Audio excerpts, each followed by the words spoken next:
নমস্কার বন্ধুরা, good morning. আমার ছাদ বাগানে নানা রকমের ফুল গাছ, ফল গাছ লাগানো আছে।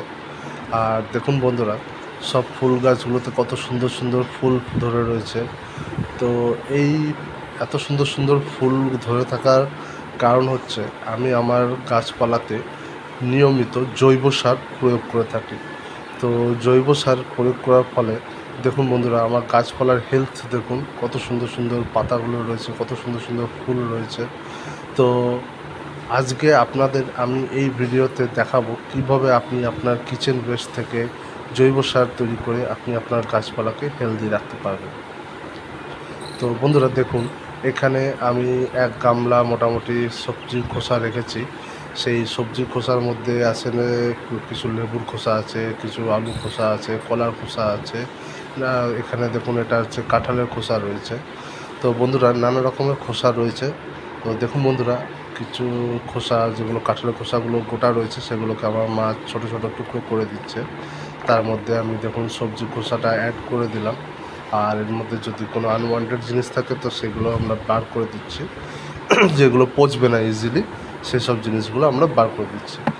তো এরপরে এই সবজি খোসা দিয়ে দেওয়া হয়েছে। এরপরে দেখুন এই ছোটো ছোটো টুকরো করে দেওয়া হচ্ছে, কিছু গোটা গোটা সবজি রয়েছে সেগুলো ছোটো ছোটো টুকরো করে দেওয়া হচ্ছে।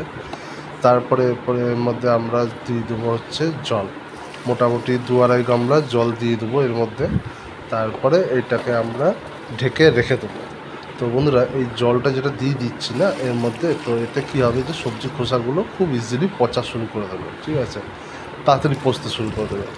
আর বন্ধুরা, এই যে সারটা যেটা আমি তৈরি করছি এখন, এই যে সবজি খোসা পচা যে সার, জৈবিক অর্গানিক লিকুইড সার, তো এটা মোটামুটি তৈরি হতে 45 থেকে 50 দিনের মতো সময় লাগে। হ্যাঁ, যেরকম যা ওয়েদার থাকে সেরকম হিসাবে আমাদের সময় লাগে। সাপোজ করুন খুব গরম রয়েছে তো মোটামুটি 40 দিনের মধ্যে রেডি হয়ে যায়। কখনো একটু যদি ওয়েদার কুল থাকে, ঠান্ডা থাকে, তখন 50 দিন বা 45 দিন লাগে। তো সেরকম হিসাবে চলে। তো দেখুন বন্ধুরা, আর কটা দিন পেরিয়ে গেছে। এবারে আমরা দেখি, আমি এই ঢাকনাটা খুলে দেখতেই পাচ্ছেন আমি শাকটাকে কেমনভাবে গোল গোল ঘুরিয়ে দিচ্ছি, একটু নড়িয়ে দিচ্ছি। আর এর সাথে আরও কিছু নতুন সবজি খোসা অ্যাড করে দিচ্ছি। তো দেখুন বন্ধুরা, এর মধ্যে ওলের ডান্ডা রয়েছে, এগুলো সব ইজিলি পচে যাবে, এগুলো নিয়ে কোনো সমস্যা নেই। তো দেখুন একটু একটু লাঠি দিয়ে ঢুকিয়ে দিচ্ছি ভিতরে, তাতে কী হবে যে নতুন যে সবজির সারগুলো খোসাগুলো আমরা দিয়েছি সেগুলো তাতে আগে পচবে, তাতে সার তৈরি হবে। তো বন্ধুরা, এরপরে দেখুন আরও কিছুদিন পেরিয়ে গেছে, দেখতেই পাচ্ছেন অনেকগুলো সবজি খোসা পচে গেছে অলরেডি, ঠিক আছে। আর যেগুলো পচেনি সেগুলোকে আরও লাঠি দিয়ে ডুবিয়ে ডুবিয়ে দেওয়া হচ্ছে যাতে ওগুলোকেও পচানো যায়। তো বন্ধুরা, একটা জিনিস আপনারা নোটিস করবেন, দেখুন লেবুর খোসাগুলো কিছু পচেছে, কিছু পচেনি। তো এটা এই কারণে হচ্ছে লেবুর খোসা কিন্তু খুব ইজিলি পচে না। আর যে লেবুর খোসাটা দেখতেই পাচ্ছেন সবুজ কালার রয়েছে, ওই খোসাটা অ্যাকচুয়ালি গোটা রয়ে গেছে, তো ওই জন্য ওটা এত তাড়াতাড়ি পচছে না। আপনাদের শুরুতেই বলেছিলাম যে কোনো সবজির খোসা বা যাই থাকুক, ঠিক আছে, সেগুলো গোটা গোটা দেবেন না, ঠিক আছে, তাতে আপনাদের সবজির খোসাটা বা সবজিটা পচতে সময় লাগবে, ঠিক আছে। সবসময় কেটে টুকরো টুকরো করে দেবেন, এটা আপনাদের করতে হবে।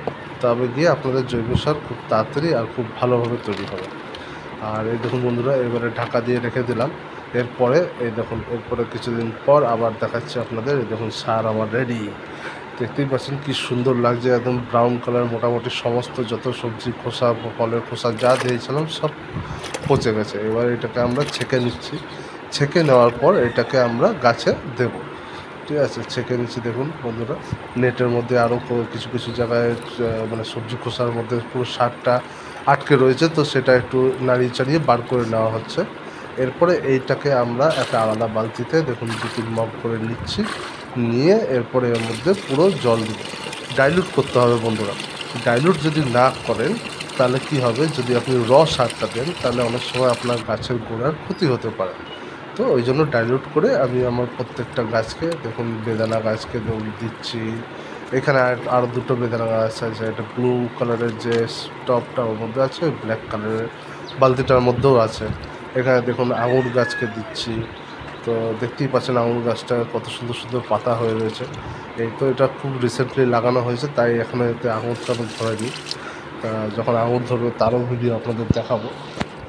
এখন এই দেখুন ফুলের গাছে দেওয়া হচ্ছে, গাঁদা ফুল গাছ, জবা ফুল গাছ, এটা অ্যালামেন্ডা ফুল গাছ, ঠিক আছে। এখানে আরও কিছু জবা ফুল গাছ আছে, এই দেখুন বন্ধুরা, এই জবা ফুল গাছগুলোতেও দেওয়া হচ্ছে, ঠিক আছে। মাটিটা দেখতে পাচ্ছেন বন্ধুরা, মাটিটা আমি খুঁড়ে নিচ্ছি। মাটিটা খুঁড়ে নেওয়ার ফলে কী লাভ হবে, যে আপনি যে লিকুইড সারটা দিচ্ছেন সেই লিকুইড সারটা গোটা মাটিতে অ্যাবজর্ব করে নেবে, আর ওখান থেকে গোড়াগুলো আস্তে আস্তে নিজের কাজের জন্য ইউজ করবে। তো দেখুন বন্ধুরা, এগুলো হচ্ছে আমার ড্রাগন ফ্রুট গাছ, কত সুন্দর সুন্দর ফুল এসেছিলো। এখানে হচ্ছে কিছু জবা ফুল গাছ আছে, দুখানে জবা ফুল গাছ আছে। এটা হচ্ছে আমার টগর ফুল গাছ, এটা হচ্ছে আমার বন্ধুরা কুন্দ ফুল গাছ, এটা দেখুন গোলাপ ফুল গাছ। গোলাপ ফুল গাছের পাতাগুলো দেখুন বন্ধুরা কত সুন্দর সুন্দর রয়েছে। তো সমস্ত বন্ধুরা এইগুলো পসিবল হয়েছে আমি জৈব সার প্রয়োগ করার ফলে, ঠিক আছে। তো আমি নিয়মিত প্রত্যেক 15 দিন অন্তর অন্তর আমি জৈব সার অ্যাপ্লাই করতে থাকি, আর কখনো কখনো ভার্মি কম্পোস্ট দিই, কিন্তু বেশিরভাগই লিকুইড কম্পোস্ট সারই দিই। তো এইভাবেই আমি আমার গাছপালাদের হেলদি রেখেছি, আর আমার এই গাছপালাগুলো খুব সুন্দর সুন্দর ফুলও দেয়, ফলও দেয়। তো বন্ধুরা, আপনারাও এরকম সার তৈরি করে নিতে পারবেন আপনাদের ঘরে সহজেই। আপনাদের খালি একটু কষ্ট করে সবজি খোসাগুলো জমিয়ে রাখতে হবে, জমিয়ে রেখে সেইগুলোকে আপনাকে পচিয়ে সার তৈরি করে আপনি আপনার গাছে দিন, আর আপনার গাছকে হেলদি রাখুন বন্ধুরা। আশা করি বন্ধুরা আমার এই ভিডিওটা আপনাদের ভালো লেগেছে।